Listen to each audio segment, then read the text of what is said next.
Solutions, propositions pour un Sénégal nouveau par Ousmane Sonko. Dans ce livre, nous vous parlons des vrais problèmes du Sénégal, ce dont ils n'ont jamais osé parler, sinon que très mollement, par peur des puissances occultes et lobbyistes, des tabous culturels, des résistances sociologiques. Mais dans cette publication, nous vous livrons surtout des solutions pour le salut national. Débattons sereinement. Avant-propos. Pour un Sénégal décomplexé, croire en nous. À regarder les informations défiler à longueur de journée dans les différents supports médiatiques, on ne peut manquer d'être envahi par un sentiment, un questionnement. L'Afrique, particulièrement subsaharienne, serait-elle maudite? Partout sur le continent noir, ne semble régner que misère et désolation. Et les images ne mentent pas. Guerre civile et ou étrangère, ethno-raciale, confessionnelle, voire linguistique, etc. Instabilité politique et institutionnelle, sécheresse et inondations, avec leurs corollaires insupportables de scènes inhumaines sur les routes maritimes ou désertiques de l'immigration, de faim, d'épidémies, ailleurs étreintes ou inexistantes, de pauvreté extrême et plus récemment, d'Africains vendus comme esclaves par leurs propres frères.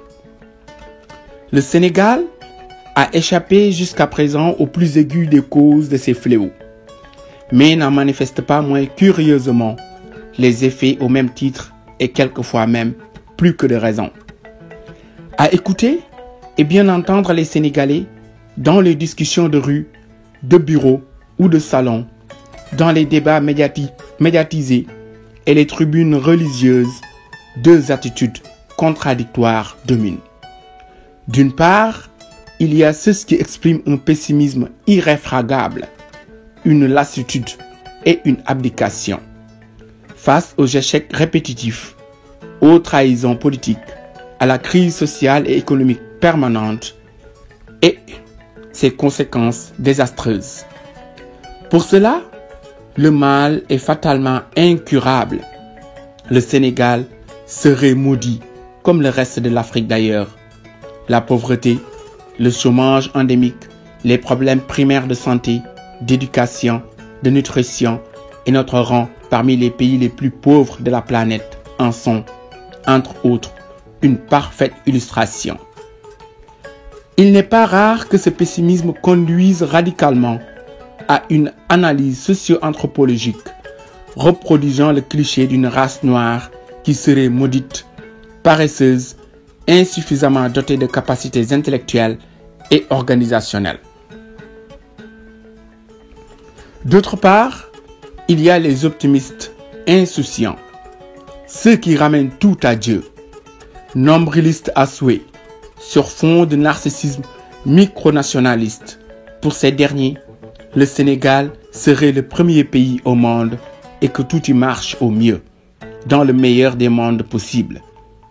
Il n'est pas rare non plus de les entendre développer des arguments irrationnels, se ramenant à une bénédiction divine dont jouirait le Sénégal et ses habitants, leur donnant l'assurance d'une vie de prospérité, de sécurité et de progrès pour toutes les générations de Sénégalais jusqu'à la fin des temps.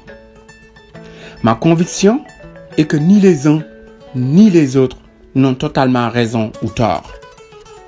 La vérité est que nous avons un potentiel énorme que nous n'avons jusque-là pas su saisir et transformer. Nous avons notre destin en main, mais encore faudrait-il en être conscient dans un monde rendu de plus en plus impitoyable par les règles du jeu et la compétition. Dans une planète mondialisée par le droit, la culture, les finances et l'économie, le maître mot, c'est la compétitivité. Le Sénégal doit y trouver sa place, non par des slogans et une perception surfaite de soi, mais par une réelle volonté de progresser, adossée à des pratiques qualitatives. Nous devons nous mettre au diapason des nouvelles exigences de ce monde, et alors compter parmi les nations qui existent et se font respecter pour leur contribution au progrès de l'humanité et à son progrès. Ou continuer à nous inscrire en marge de ce processus irréversible et par conséquent être condamnés à survivre à la péripétie en sous-produit de la mondialisation. Notre message aux Sénégalais, c'est d'y croire, car nous le pouvons. Avons-nous d'ailleurs le choix? Notre promesse aux Sénégalais est qu'à force de travail et d'ingéniosité, nous pouvons réussir des bons considérables pour lesquels il fallait, dans les séquences historiques passées, une durée beaucoup plus longue. Il faut seulement mettre le Sénégal et les Sénégalais en position de remporter cette bataille. C'est à la fois facile et difficile. Facile car le chemin est connu. Difficile car emprunter le chemin et s'y maintenir jusqu'à destination nécessite énormément d'efforts, de volonté, de patience et de persévérance. Ce chemin, on peut schématiquement le décrire en 3 exigences. 1. Patriotisme. Il nous en faudra beaucoup. Nous devons revivifier ce ressenti partagé d'appartenance à un même pays. Sentiment qui soude le socle de notre unité sur la base de valeurs communes. Dans cette bataille, nous devrons constamment forger et nourrir un fort sentiment d'amour et de fierté pour notre patrie. Le patriote est prêt à se dévouer ou à se battre pour elle afin d'en défendre les intérêts. Ce patriotisme peut s'exprimer au plan militaire, sportif, culturel, mais c'est au plan économique qu'il donnera toute sa mesure, dans la plénitude de son utilité pour le projet national. Dans cette mondialisation qui cache des individualismes nationaux exacerbés, le patriotisme économique des consommateurs, des entreprises et des pouvoirs publics, bref, de toutes les couches nationales, commande d'adopter des comportements aptes à favoriser les biens et services produits au Sénégal. Nous ne briserons jamais ce cycle de domination subie de la part de pays légitimement ambitieux, déterminés et organisés. Le problème est en nous, en notre capacité à opérer un libre choix de nos politiques publiques et de nos partenaires extérieurs pour des échanges gagnant-gagnant. Nous en appelons à un Sénégal ambitieux et décomplexé. Soyons clairs, il ne s'agit ni de chauvinisme, ni de nationalisme étroit, mais d'une posture constante dans le respect mutuel et l'ouverture aux autres, à privilégier et défendre d'abord et avant tout les intérêts des 14 millions et demi de Sénégalais. 2. Travail. Ayons la lucidité de reconnaître que la culture et le culte du travail sont à développer dans notre continent. Pour beaucoup d'entre nous, les tares du passé et surtout le système de prédation instauré par l'élite post-coloniale ont fini d'installer une culture qui réduit le travail à une souffrance à laquelle on cherche à échapper en louvoyant, en trichant, en faisant semblant, car en même temps, on aime l'argent que procure le travail. Il est urgent de mettre le Sénégal, surtout celui des zones urbaines, au travail, valeur sociale immuable, seul à même de procurer la liberté, la dignité, l'épanouissement social et la prospérité économique.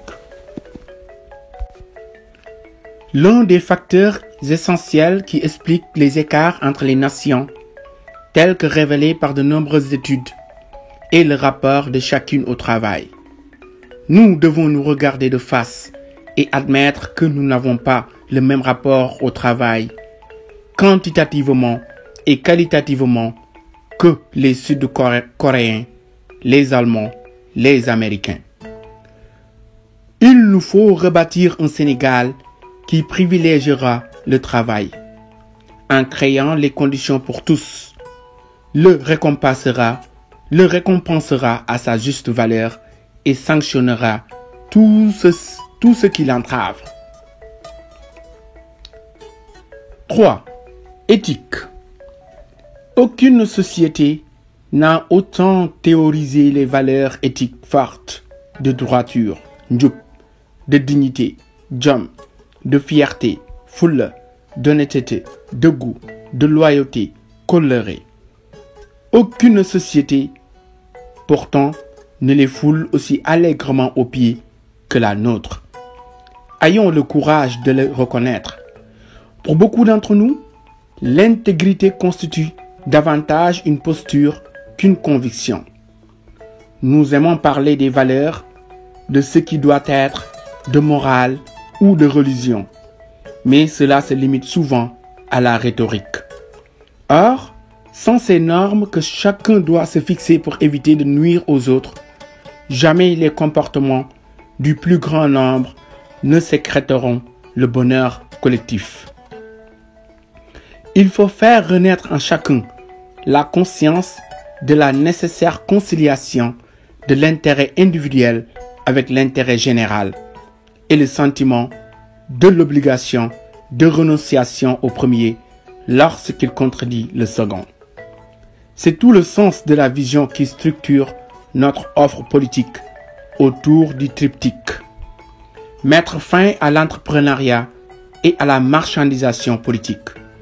L'argent a pris une place inconsidérée dans la pratique politique au Sénégal, tuant du coup le débat d'idées et les forums programmatiques, d'où la piètre qualité de l'élite politique et les faibles performances dans la gouvernance d'État.